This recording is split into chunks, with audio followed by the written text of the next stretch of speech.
Finding the sum of a list in Python is very simple. Let's see how. The first way you could do it is with a simple for loop. You have a list of numbers, nums. Nums holds the numbers 1 through 4.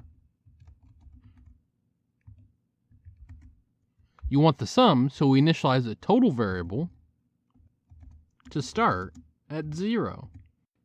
Now, loop through the list. For num in nums, colon. On every iteration of the for loop, add the number you are currently looping over to total. At the end, you can just print the total, which would be 10.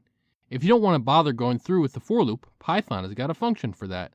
Let's delete everything in this code that isn't our list or the printout. Now we will simply write that total is the sum of the list.